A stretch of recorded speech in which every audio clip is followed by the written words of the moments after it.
Konnichiwa, bonjour et bienvenue dans ce nouveau Bunka Point. Aujourd'hui, nous allons répondre à la question « Quelle est la différence entre les temples et les sanctuaires japonais ?»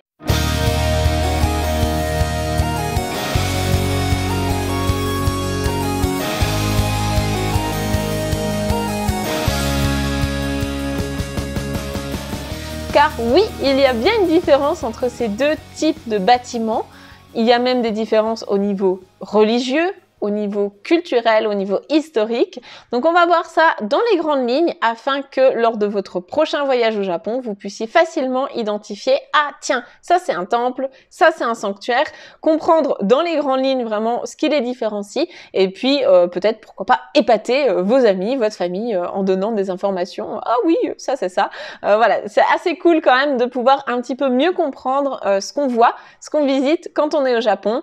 Moi-même, au tout début, je connaissais pas du tout la différence entre tout ça. Moi, je pensais que c'était une seule et même religion. Je me posais pas trop de questions. Et en fait, au fur et à mesure, quand j'ai appris toutes ces différences, eh bien, ça permet vraiment de mieux en profiter. Notre voyage a une autre saveur et c'est tout simplement plus enrichissant d'un point de vue personnel. Donc, si vous êtes prêts, on est parti. Hajimemashou!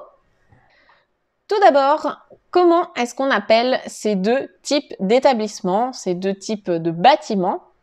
On a les temples bouddhiques qui se nomment les otera. Donc le O, c'est un O honorifique. Vous voyez ici le kanji. Donc le kanji, c'est tera, qui veut dire un temple bouddhique. Et le mot qu'on utilise en général, c'est otera, donc avec un O honorifique devant. À droite, c'est un sanctuaire shinto ou un sanctuaire shintoïste. Ça se dit jinja. Jinja. Donc les kanji sont complètement différents de ceux qu'on retrouve pour le temple bouddhique. Regardez déjà un petit peu ces deux photos et essayez de comprendre quelles sont les différences, en tout cas ce qu'il y a de plus flagrant entre ces deux bâtiments.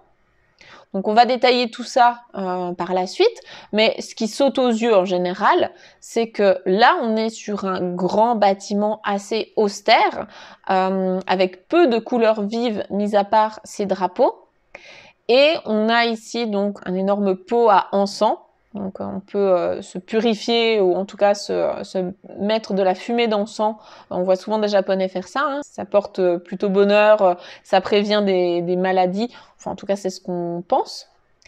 Et à droite, on a donc un sanctuaire shinto avec des couleurs très vives. On a un rouge orangé qui est très typique. Je pense que si vous êtes déjà allé au Japon, si vous avez vu des photos du Japon, je pense que vous avez déjà vu cette couleur qui est vraiment magnifique. On a aussi des dorures, on a un type d'architecture qui est différente.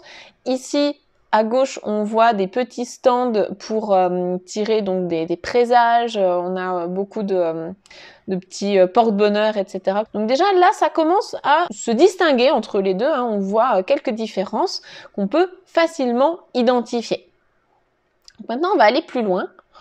On va d'abord se concentrer sur les otera, les temples. Donc là, je vous ai mis deux exemples de otera qui sont très connus. Ici, on a le Kinkakuji, qui est le pavillon d'or à Kyoto.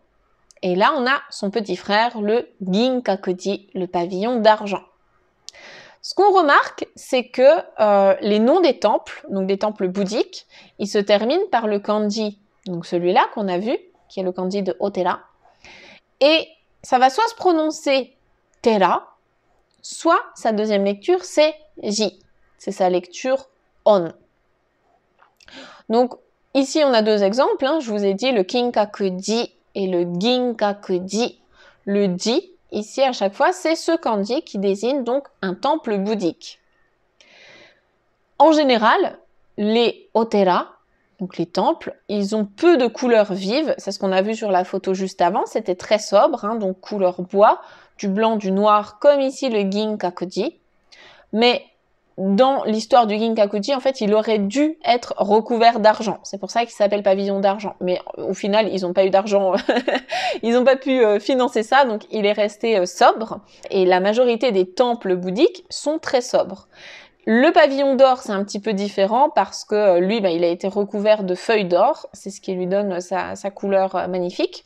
Mais la majorité des temples, ils vont être très sobres. Qu'est-ce qu'on peut dire d'autre sur les o-tera? Eh bien, forcément, comme il s'agit de temples bouddhiques, on peut les appeler temples bouddhistes aussi, hein, c'est pareil, forcément, ils sont liés au bouddhisme. C'est pas une autre religion. On est vraiment sur le bouddhisme.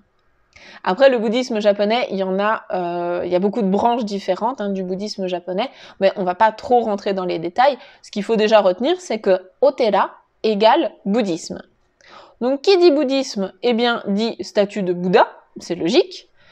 Ça peut être soit des Bouddhas comme la statue juste avant, soit sinon, on peut voir aussi des statues de Bodhisattva. Les Bodhisattvas, ce sont des figures comme Kannon, par exemple, si vous connaissez, et ce sont des Bouddhas en devenir. Donc ils n'ont pas encore atteint l'éveil, mais ils sont sur le chemin de l'éveil et ils représentent certaines qualités. Par exemple, Kannon est le symbole de la compassion. Donc c'est pour ça que chaque représentation a sa propre symbolique. Honnêtement, il y en a tellement que là, je ne peux pas toutes les énumérer. Il faudrait consacrer une vidéo entière là-dessus. Et puis c'est plutôt la spécialité de mon mari, donc je le laisserai faire. Après, si vous voulez vous amuser à reconnaître les différents Bouddhas, eh bien je vous laisserai un lien juste en dessous de la vidéo. Et comme ça, la prochaine fois que vous irez au Japon, vous aurez quelques indices en vous disant « Ah tiens, ce Bouddha-là, c'est ça, ce Bodhisattva, c'est ça ». C'est quand même assez sympa d'identifier ça, c'est un petit peu comme un jeu. Au niveau de l'architecture, l'entrée du temple se fait par une grande porte, enfin grande, elle peut être petite aussi, si c'est un petit temple. Là, je vous ai mis 3 exemples, donc d'une énorme porte, une moyenne et puis une toute petite.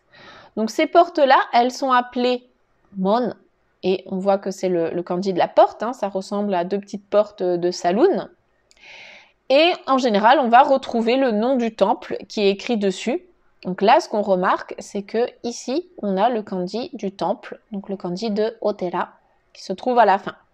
Souvent, les noms des temples, c'est des noms qui sont anciens, donc parfois on a des kanji un petit peu complexes, mais si jamais vous pourrez vous amuser à en retrouver certains, là par exemple, il y en a quelques-uns qui sont assez faciles.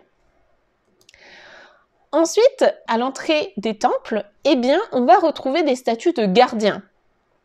Les 2 gardiens du temple, ils sont appelés Agyo et puis Ungyo. Les 2 ensemble, on les appelle les Nio.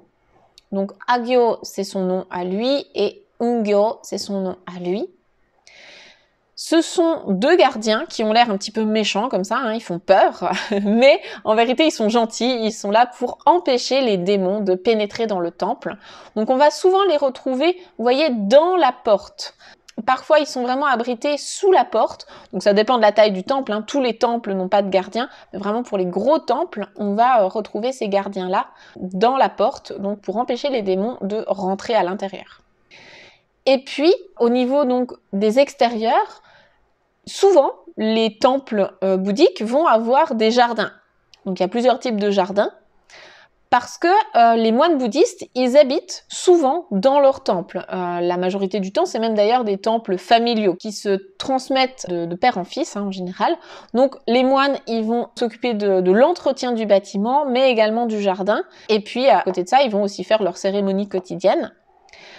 Ce que vous avez peut-être déjà vu, et puis c'est souvent l'image qu'on a des jardins bouddhiques, c'est le jardin sec, comme ça. Donc c'est pas le cas de tous les temples au Japon.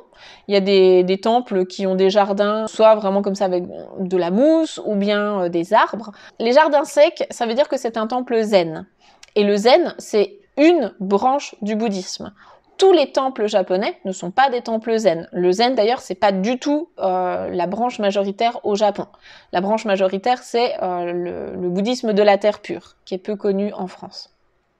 Je vous mettrai d'ailleurs un lien, si vous voulez. C'est mon mari qui a fait un site là-dessus. Donc, si jamais ça vous intéresse, vous pouvez aller voir ça pour aller plus loin. Maintenant, on va s'intéresser aux jinja. Donc, les jinja, ce sont les sanctuaires shinto. En général, le nom d'un sanctuaire shinto, il va se terminer par le terme jinja. Mais parfois, on a d'autres noms comme miya ou bien taisha. Taisha, ça veut dire grand sanctuaire. Le tai, c'est le kanji de grand. Celui qui est sans doute le plus connu de tous les sanctuaires du Japon, c'est le grand sanctuaire du Fushimi Inari, qui se situe au sud de Kyoto. Et en japonais, il s'appelle le Fushimi Inari Taisha. Fushimi Inari Taisha. Donc Taisha, ça veut dire grand sanctuaire.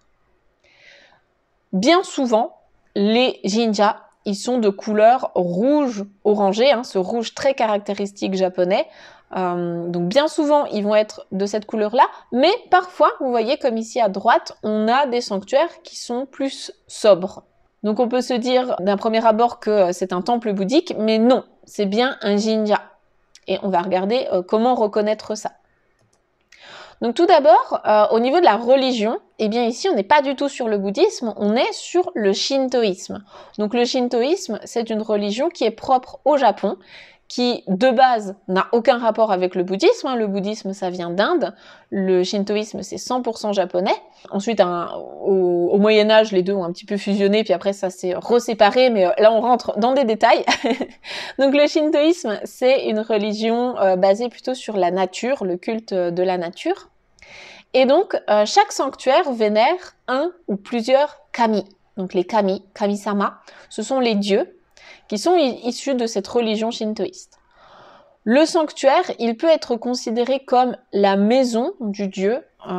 Souvent, on va plutôt dire que c'est un endroit où le dieu, en fait, descend sur terre, mais de base, les dieux shinto, ils habitent dans leur propre monde. Donc, en fait, le sanctuaire, c'est vraiment un endroit où le dieu est descendu sur terre, et un petit peu son point d'attache sur terre. Et donc, comme le dieu vient dans ce sanctuaire, eh bien c'est hyper important que le sanctuaire soit préservé de toute impureté, parce que la pureté, c'est une caractéristique fondamentale du shintoïsme.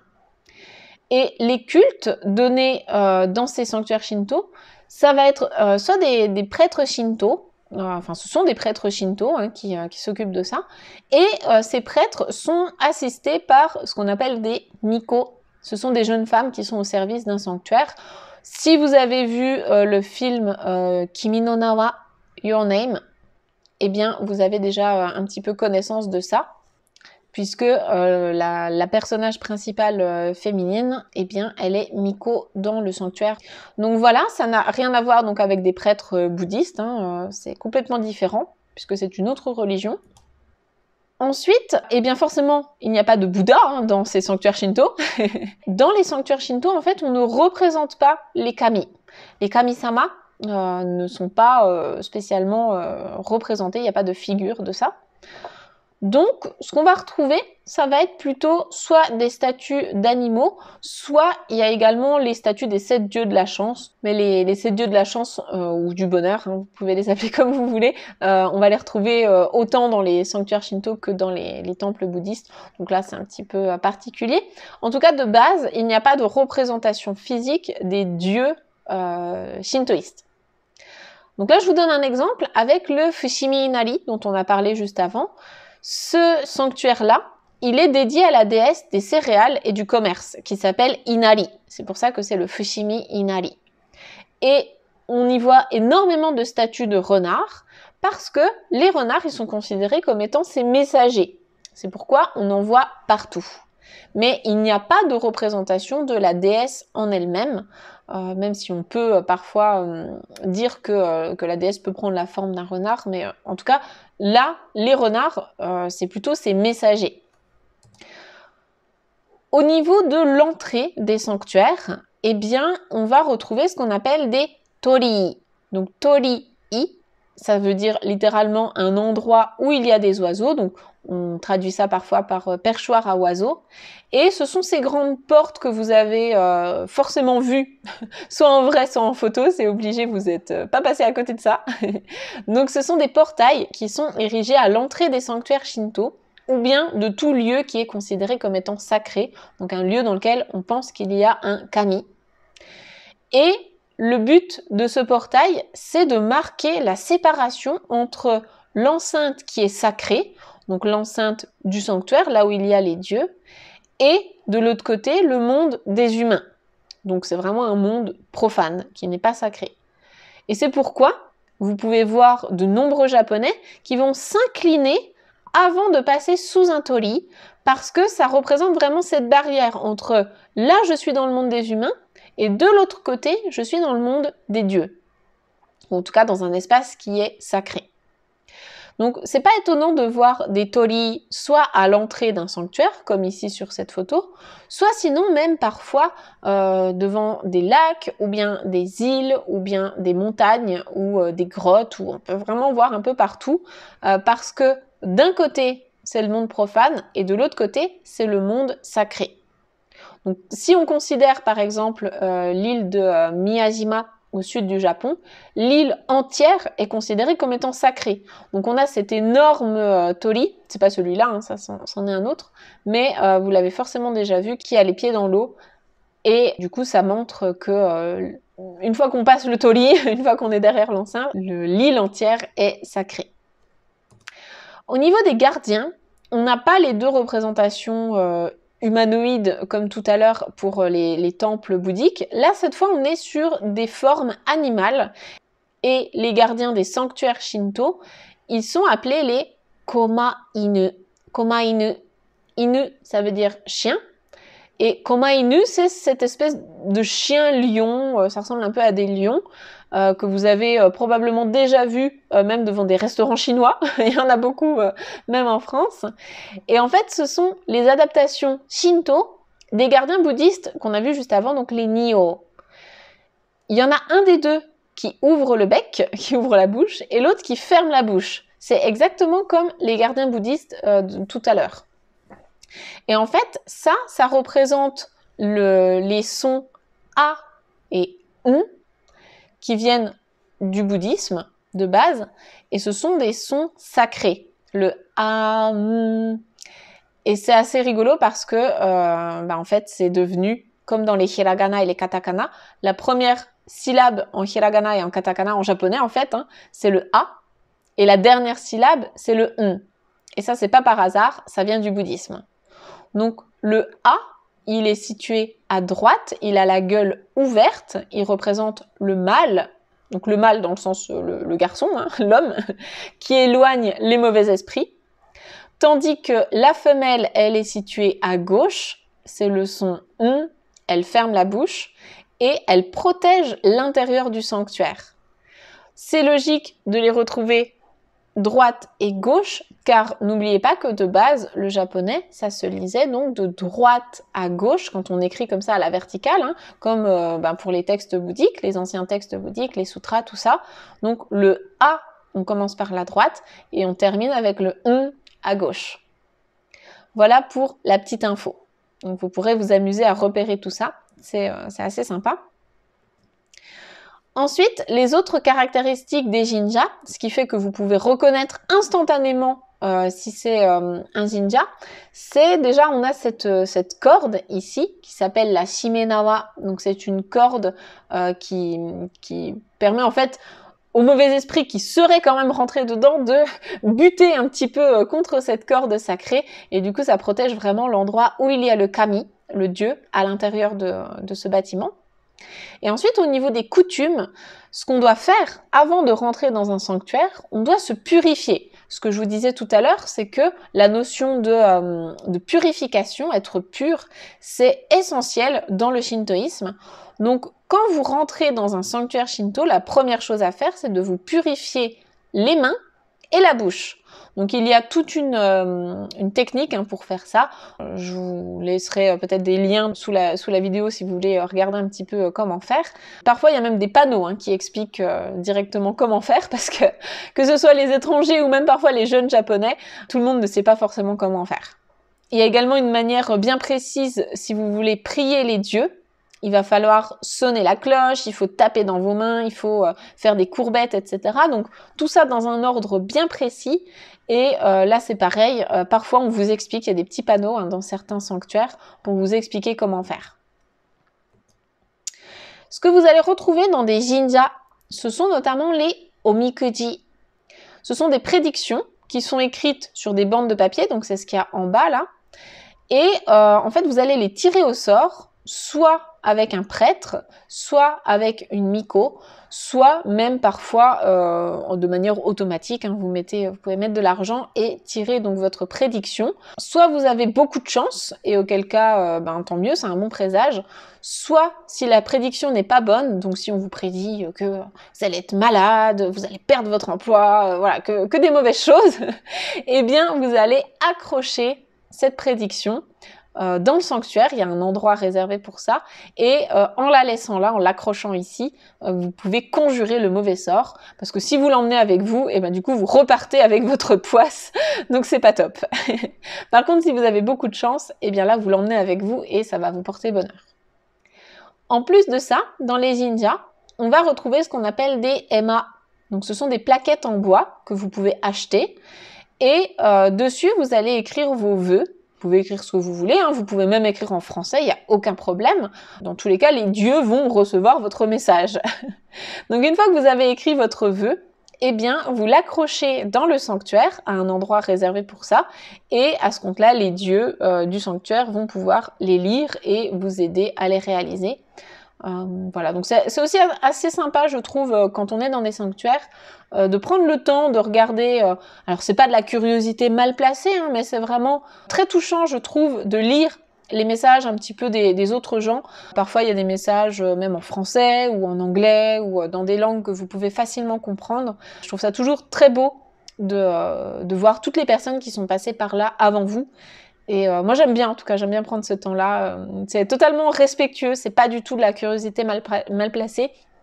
Je ressens ça plutôt comme un moment de partage et d'échange avec des humains. Et je trouve ça plutôt cool. Pour récapituler, je vous ai fait ce petit tableau pour être sûr vraiment de ne plus jamais confondre les Otera et les Jinja. Donc déjà en termes de religion, on est d'accord que d'un côté on a le bouddhisme, qui se dit Bukkyo en japonais, et de l'autre côté on a le shintoïsme, Shinto. Au niveau de l'architecture, les temples sont plutôt neutres, les sanctuaires sont plutôt vifs, même si on a vu qu'il y a certains sanctuaires qui peuvent être couleur bois. Les statues dans les temples sont des statues bouddhiques. Les statues dans les jinjas sont soit des animaux, donc ça peut être des représentants, des messagers, ou alors il n'y a pas de statue. Dans les temples, on va avoir des jardins. Dans les jinjas, souvent il n'y en a pas, en fait, il n'y a pas de jardin. Le nom des portes d'entrée sont différentes, et puis c'est pas du tout le même type de porte. Les gardiens, c'est pareil, ils vont soit être humanoïdes, soit plutôt des animaux. Au niveau des prières, dans les temples bouddhiques, ce sont des chants religieux ou des sutras que les prêtres vont réciter. Alors que dans les jinjas, il y a des cérémonies, hein, bien sûr, tenues par les prêtres et les miko, mais en tout cas, quand on s'y rend en tant que civil, on va plutôt faire des prières aux dieux. Et sinon, autres caractéristiques diverses, donc dans les temples bouddhiques, nous avons des pots à encens qu'on ne retrouve pas dans les sanctuaires. Et puis dans les sanctuaires, on a donc ces fameuses cordes en paille, on a le bassin pour se purifier, on a les petites plaquettes pour écrire ses vœux, on a les omamori, ce sont tous les petits porte-bonheur, les porte-chance hein, qu'on va acheter donc pour les études, pour la santé, pour avoir des enfants, etc. Les omikuji, ce sont les prédictions qu'on tire. Et on a aussi les matsuri. Donc les matsuri, ce sont les festivals qui sont dédiés à des fêtes religieuses shintoïstes. Il y a encore beaucoup de choses qu'on pourrait dire sur ces deux types de bâtiments religieux au Japon. Mais là, vraiment, avec ça, vous avez déjà les grandes lignes. Vous pouvez facilement identifier si vous êtes dans un jinja ou bien dans un otera. Avec la liaison en français c'est très moche mais vous avez compris. Et surtout ce que je voulais aussi vous dire c'est que au Moyen-Âge en fait les deux religions ont un petit peu fusionné, ce qui fait que parfois dans certains endroits, certains temples ou sanctuaires, il peut y avoir les deux religions qui cohabitent. Vous pouvez par exemple voir une statue de Bouddha juste derrière un torii, donc c'est pas si étonnant car les deux religions avaient vraiment un petit peu fusionné, et après c'est vraiment à l'ère Meiji que le gouvernement a voulu séparer tout ça, d'un côté le bouddhisme, de l'autre côté le shintoïsme. Mais voilà, sachez que ça existe aussi, il y a des endroits où vous allez voir les deux religions cohabiter, et c'est totalement ok, parce que un bouddhiste peut également être un shintoïste, et vice versa. Les deux religions sont complémentaires et ne sont pas en contradiction. Voilà, j'espère que cette vidéo vous a plu. Si c'est le cas, merci de mettre un pouce bleu, de vous abonner à la chaîne si ce n'est pas déjà fait. Et puis, je serais très curieuse d'avoir vos avis en fait sur ces bâtiments. Est-ce que vous en avez déjà visité? Si oui, quels sont vos préférés? Partagez tout ça dans les commentaires afin de pouvoir donner des conseils, hein, même aux autres voyageurs qui passeraient par là, et à moi aussi, hein, parce que moi ça m'intéresse toujours de découvrir des beaux endroits au Japon. Sur ce, je vous dis à très vite, à bientôt, Matane, bye bye.